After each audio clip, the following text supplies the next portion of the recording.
5% of our population is youth. 60% of all voters are also youth, and majority of them are affiliated with religious organizations such as the NCCK. My ministry is responsible for ensuring that, amongst other things, the youth are equipped, empowered, involved, and protected with the aim of making them self-reliant and creators of jobs, not just consumers of jobs. Government is funding various programs to support the youth.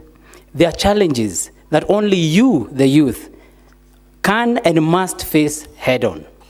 We have heard some people promising you analog solutions as part of a new economic blueprint to bring you prosperity. I am a student of economics, and I do not see how the successful economic uplifting of our people can be carried on with outdated solutions. We can and must do better than this. I must add that some of these far-fetched economic fantasies are anchored on falsehoods, sprinkled liberally with proclamations of sanctity by leaders who should know better.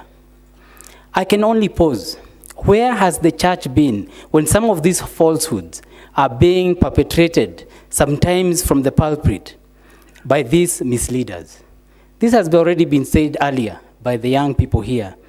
And for us to have a wholesome youth, for a wholesome society, society must endeavor to tell the truth, even when it hurts, because the truth shall set us free. However, a scarcity of truth in our society in general, and I dare add some of our churches as well. The church should be the pillar of truth, the beacon of light that should shine on these dark falsehoods by false prophets. To a large extent, some churches have not lived up to this expectation.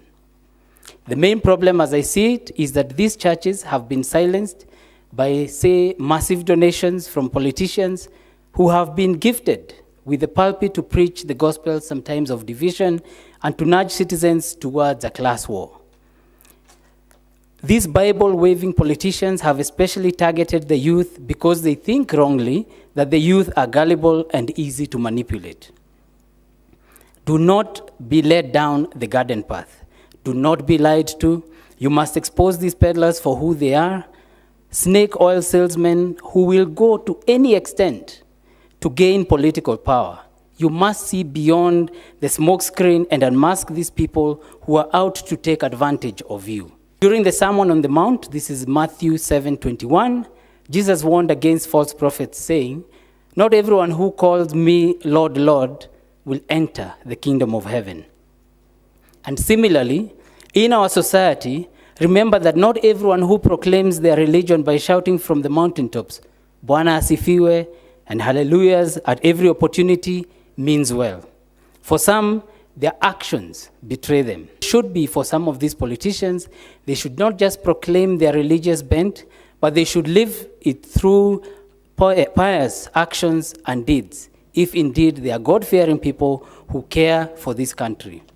As the Cabinet Secretary under whose docket youth affairs lies, I'm privy to the hardships and desperations the youth are facing, which has been exacerbated by the COVID-19 pandemic. Hustle today should not condemn you to a lifetime of hustling. Heed the advice of Proverbs 18:21 that says, "Death and life are in the power of the tongue, and those who love it will eat its fruit." You can change your world by changing your words. You can do all things through him who strengthens you. Philippians 4:13. I have seen, having worked extremely closely with the president, some of his closest friends are the ones that are fighting him the most because he chose not to allow this country to be plundered. Earlier, youth spoke here talking about everything is about money and what people can actually get out of money. And so when you stop people from doing some of these things, they become your worst critics.